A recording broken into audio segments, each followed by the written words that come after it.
Um, this downside to all this, unfortunately, is that people are quick to get defensive. And the problem with getting defensive is you don't get to hear the other person all the way through. You don't get to hear their thoughts. Did this ever happen to you, John, where someone was saying something in the beginning of the sentence or the first 20 seconds of them talking, in your mind, you look at them and you go, this guy is not only stupid, they're beyond stupid, and the response I'm going to give them is going to slap them so hard and put them in their place that I can't wait. That's the thought. And then they keep talking for 20 more seconds. And then at the end of the next 20 seconds, all that starts shifting in your head because they said a few more things. And now you start thinking to yourself, holy cow. Whoa. Now I hear them in a completely different way. Now they're saying something that I didn't even see coming in the first 20 seconds.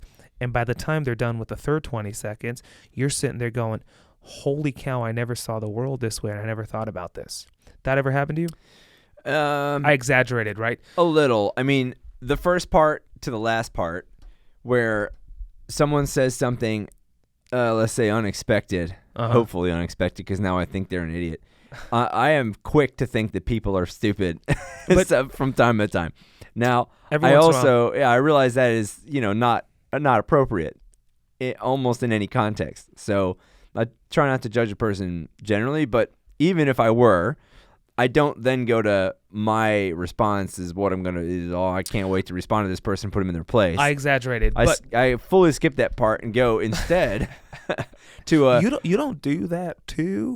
It's Southern people aren't necessarily all judgmental. You don't do bless what's it? Bless your heart. You don't do that. You don't sit there thinking I'm gonna respond. I'd be lying to you if I said I was angel-hearted about the thing though, because sometimes I give it like 5 or 10 seconds, and I in my soul I'm rolling my eyes. Yeah, that's a good way to put it. Okay, good. In your soul, you're rolling your eyes, and then 20 more seconds in, and you're no longer rolling your eyes. Yeah, and the only way out of that is to recognize that I don't know what they're going to finish saying and what they've been through. There you go. Because disdain is the quickest way out of a conversation. There you go. So back to what we're saying. If someone is defensive too soon, the price of that is you don't get to hear me all the way through.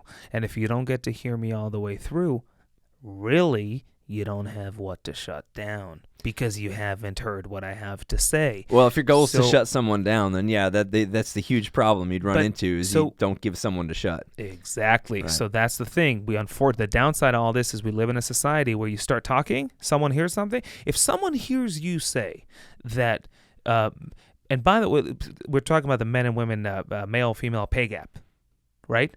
If someone hears you say that you believe X, Y, Z on the pay gap and it's different than what they believe, 99% of the time, there's no further conversation to be had. Unfortunately, and that's these are sensitive issues. Apparently, people get sensitive about some things. Yeah, and there's a huge price to that, and the price to that is no one gets to hear your thoughts all the way through. Which then goes to a much bigger price, which is that people can't possibly arrive at a reasonably good conclusion ever because they're so stuck in their own heads and their own experiences, and they can't learn. Period.